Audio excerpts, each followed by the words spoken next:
Your future, your choice. A podcast with EKC Group across Kent. With Numi Gildert. Welcome to the EKC Group podcast series. I'm going to be talking to educational professionals and students about college and higher education. We're going to talk about what options are available to you and the opportunities you have at colleges here in Kent. In this episode, we're chatting all about apprenticeships. So what they are, how they're different to other study groups, how you can get paid to train and work at the same time as well. I'm talking to business development advisors in the apprenticeships team, and I'm also talking to former and current apprentices.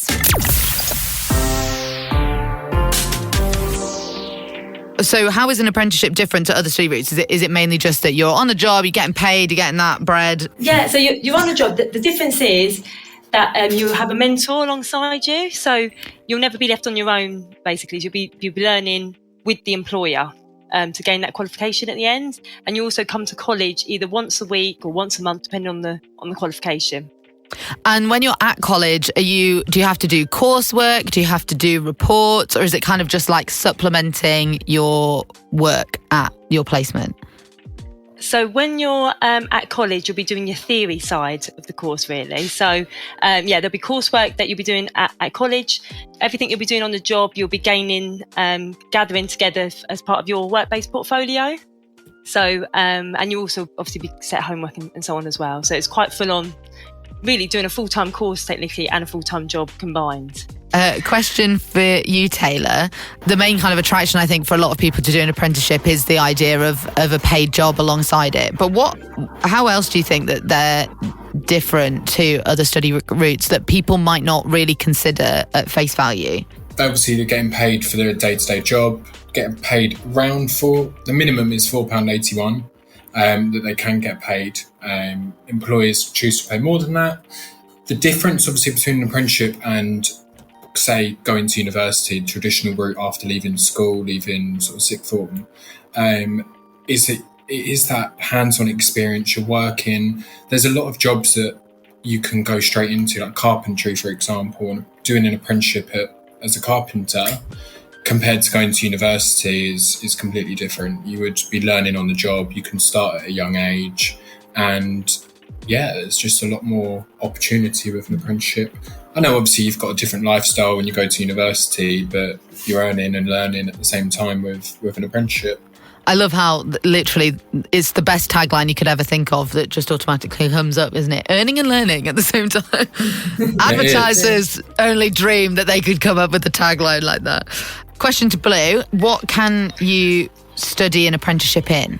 What is kind of on offer at the moment? So us at EKC Group, we offer over 36 different courses. Wow. So in a variety of different areas. So from animal care to carpentry, plumbing, business administration, accountancy, early years. Of course, we cover almost all aspects, don't we, really? The list goes on. And if we don't cover it, another training provider will cover. So there's almost in all areas you can do an apprenticeship. And you don't only have to do, there's not only level 2s, level 3s, there's actually now degree level apprenticeships. So you can work your way all the way up with no debt. You know, that is actually, that is something that I did not think about. You can get the same level with no debt and money in the bank at the same time. And usually a permanent job at the end as well, because a lot of these employers take on apprentices for that reason. To get someone employed at the end. How do you kind of build that relationship with those places of work? Like, do they come to you and say, we're looking for an apprentice? How do you vet them and make sure that they're going to be supportive for your students? So we have quite a lot of good relationships with local employers. So we have employers come back to us every year. But usually if there's a new employer, we go out, meet with them, go over a skill scan with them, health and safety with them. We go see where the apprentice is going to be working, what they'll be doing.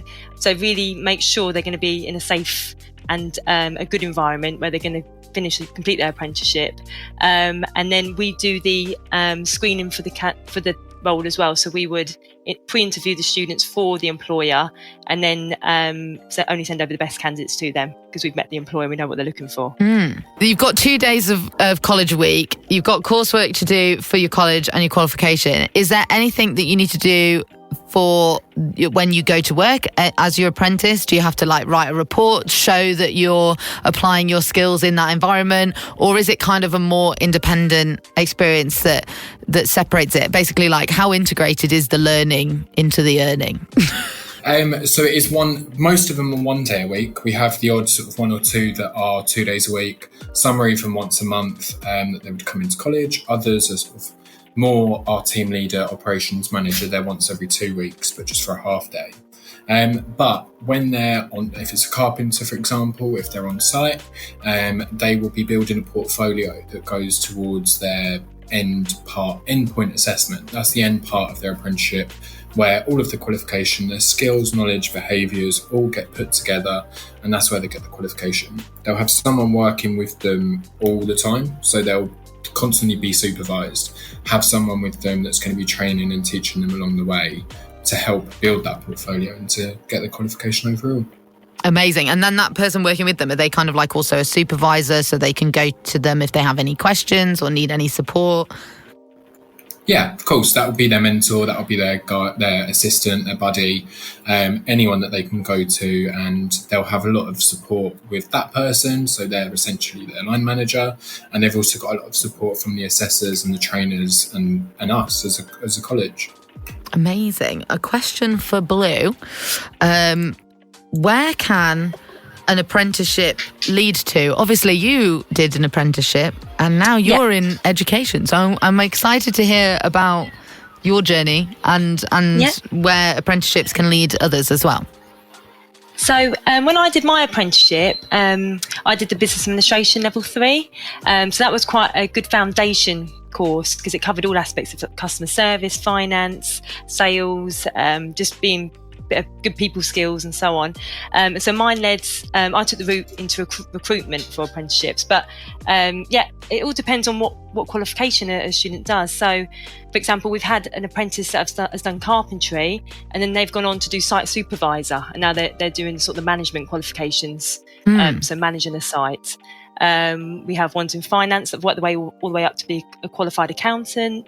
I'm trying to think other ones that we've got that have sort of progressed. I mean, we've even got apprentices that have done the apprenticeship and decided actually now they're going off to university, because that is still an option too. So once they've done an apprenticeship and they think, well, I've had enough experience this, I want to sort of progress, I still want to go to university, they can still do so, because it does count towards A levels. Yeah, it does allow them to go that route too. What advice would you give to someone if they were thinking of an apprenticeship, and how would you say, I think an apprenticeship is for you? Like, what kind of things would you think they'd be thinking about? Thinking of, okay, so if someone is quite practical, so doesn't always get on just being in a classroom all the time, is more of a practical learner, then I would definitely recommend an apprenticeship to them, because you're learning the job every day. So it's not like one day a week you're coming into college, that you're going to be working between 30 to 40 hours a week within that industry. So I would sort of say it's for people that are more practically learning more on the job, and who enjoy earning and learning and sort of getting paid while doing an apprenticeship. But we have actually got a lot of students that have finished their A levels and that are coming our way. Yeah, well. Okay, so interesting. It's not purely just for people that haven't got, because people think, if you haven't got their maths and English, they have to straight away to go get the job. No, if you haven't got your maths and English, you can still do an apprenticeship and you can do your functional skills alongside. So that is an option too. And if you have got A levels and you are very academic, I mean, we have apprenticeships that go all the way up to say level 7. So yeah, what are kind of like the entry requirements for an apprenticeship if someone's thinking, I'm not sure if it's for me or if I could qualify? Or would like them to have sort of a 4 or a C in maths, or working at sort of a level 2. If that's not the case, we are able to do assessments to see obviously what level they're working at. If they're working at a level 2, brilliant. Obviously it can show that they're able to work at that level. We can then put them through the functional skills alongside. But perfect if they've got maths and English grade C, or 4 as it is now. And that's our entry requirements. I'm going to ask Ryan some questions now. First of all, what apprenticeship are you doing? I'm currently doing the one that Blue originally started with, the level 3 business administration. Oh, amazing. And where are you working at the moment? I'm currently working, we're based in Canterbury College, but for EKC Work Hire, the same people that are taking on the apprentices and budding them up with the employers, so to speak. How are you finding it so far? How far into it are you? So the actual course itself only started a few days ago, but I've started a little early working on the job for the last couple of weeks now. I've just started my 4th week, I think. I'm loving it. Honestly, I'm really enjoying it. I think it's really improving my social skills. Just having to pick up the phone and take people that are walking into the office with their parents and that kind of thing, and just you meet a very wide range of different people. And once we start going on employer meets and that kind of thing, once the course progresses a bit more, I think it's only going to get more. I think. Have you found it's been quite a steep learning curve? Yeah, absolutely. I mean, my background's all retail. It's it's working at different places like folding clothes and that kind of thing and stacking shelves. So very out of my comfort zone, but not in a bad way at all. Yeah, and are you finding that you've got the support there that's kind of helped you overcome that curve as well? How my course works, I've actually got a personal trainer that basically is there to help me with the coursework along at the click of a button, and I've then also got my line manager, Karen, who for the same thing, but with the more work side of things, always there to help with at a click of a button. I can, she can push her meetings alongside to give me a hand with anything I need. Why did you choose to do an apprenticeship? What drew you to it as a route? So my original plan was actually to go to university as well, and then I bumped into Blue at college and got talking, and she likes the fact that I was good with talking to people, and then it fell into place really, and then I wouldn't change it for the world. I like that I'm still earning and not having to not having to cut that off, so to speak, to travel far and live somewhere completely different. I'm still living at home, but I'm earning. I'm also going to pull away qualifications that I didn't have, and I'm actually doing English functional skills alongside it as well, which I didn't think I would be able to get another shot at, so to speak. So that's it's really boosted my confidence, I think, more than anything. What advice would you give to someone who's considering becoming an apprentice? If you're unsure, just go for it, or even just come and ask questions, give us a call up, anything. I felt like I didn't know enough about it, and it was random chance, and I wish that more people would have more information to make their choice better, whether it's they do decide, actually I do want to go to uni, or actually the apprenticeship is right for me. I think just try and find out as much as you can about it, really. Blue, as a former apprentice, I would say go for it too. I mean, I never looked back. It was the best opportunity I've ever been given, and it's where I am. It's helped me to gain where I am today. So I'd definitely say go for it. Taylor, in terms of finding more information, what resources are available for prospective people looking at apprenticeships? Can they, do you have open days? Do you have stuff online that they can look at? So if they're hearing this for the first time and they're thinking, oh, that could be for me, where can they get some answers to questions they may have? Yeah, so there's the Find an Apprenticeship site, the college website. Obviously, that's the best place. That shows all of our vacancies that we've got, all of the different courses that we offer.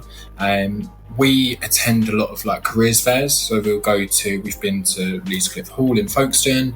They do careers fairs there. They're massive days, rushed off your feet, hundreds of people coming in, and it's free for the public to come in as well. So anyone, there'll be all different employers for apprenticeships, full-time jobs. But then we also have open days at the college where we'll go in, we'll do stands, and we'll tell anyone that was happy to come up and speak to us. We'll tell them a little bit more about apprenticeships.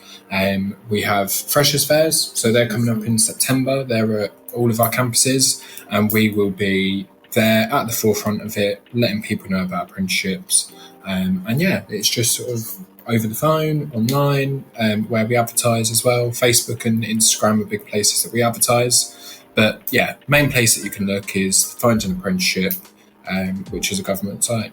Do you find that people will go to college to maybe do a level 1 or a level 2 or like a BTEC or something, and then go from that into an apprenticeship? Yeah, of course. We get a lot of people that would start doing, I'm using carpentry again as an example. It would be, say, that if they do their level 2 for a year, they can then join on to the apprenticeship programme, and that will take them into their second year. So the duration for it is a 2-year course normally, but if you've done a year at college, you'll only do a year of the apprenticeship because you've got part of that qualification. So by them doing a year at college isn't necessarily a bad thing for them. It's giving them that little bit of classroom experience before they go on the job, because they may still be finding their feet, finding out whether carpentry is what they want to do, for example. But we get a lot of people that will move from, say, a level 2 course to some of the level 3 qualifications that we offer. So I really like that you've got that flexibility as well, because I think sometimes what we've had come up a lot in these conversations is, there is so much choice now on what to do after GCSEs, which is amazing, but it's also incredibly daunting. So I think it's great that there is opportunities inside college where you can start something, and then if you go, actually, I didn't know apprenticeships were a thing, or I didn't know I could do that apprenticeship, that there is that opportunity to move across as well. Yeah, of course, and we're fully flexible. We're mainly based at Canterbury College. We have a presence at each college sort of once or twice a month, but it's a good opportunity. We're an open door policy, so we can have any student come in if they're struggling on their course, or they don't want to carry on with their course, or they found a job and they want to make it into an apprenticeship, then we are the people that will get that sorted. So that's interesting as well. So that is also an option. If they found a job, there is the potential for them to turn that into an apprenticeship. Yeah, we do all of the relevant checks that Blue spoke about before, make sure they've got the spread of work, and go from there. We've had people come in recently, they're doing sort of wedding planning, they've just finished college doing sort of business level 2, and now they're wanting to do the business level 3 as an apprenticeship with that employer. We go out, we check, obviously they've got the spread of work, planning, all of that sort of thing, and we make it work for the employer and for the apprentice. Blue, when you were an apprentice, what was your favourite thing about it? It's gaining the skills, really. Just really good practical skills to use in life, really. So talking to people, answering the phone, understanding about sort of finance, sales, learning about sort of good, like understanding more about Microsoft Office, and just general office skills that I use still now in my job now. So yeah, it's just gaining them real good practical skills for work life.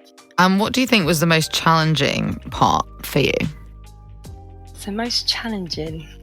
No, except anything that I found challenging, I always had, as Ryan mentioned, I had a trainer I was to go back to. I had my mentor, so my employer.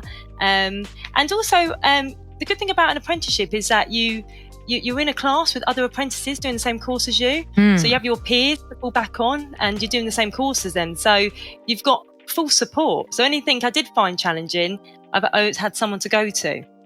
Just a question of that's just popped up. They're full-time working with an employer. You said before that sometimes that can then lead to a permanent position. Is that related to their grade in the qualification? I'm not even sure about the gradings of the qualification. So are those linked together? Is it kind of about your performance, how you get on well?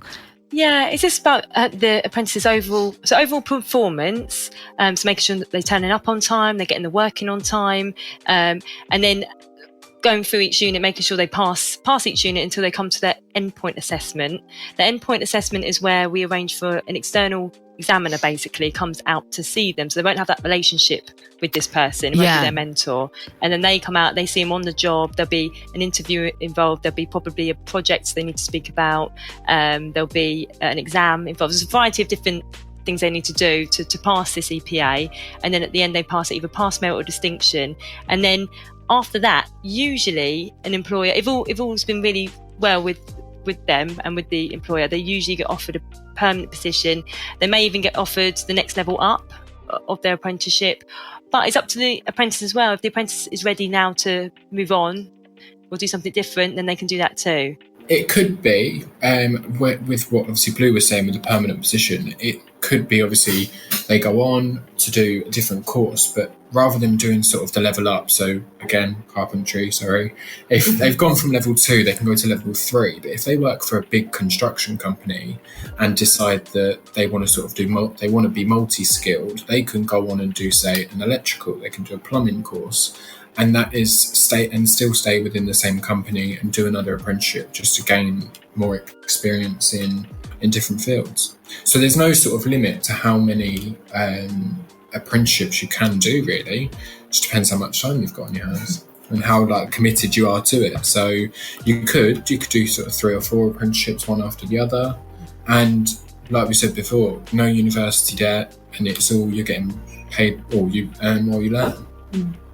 And another thing about the apprenticeship, before I'll add, is that you are going to be employed.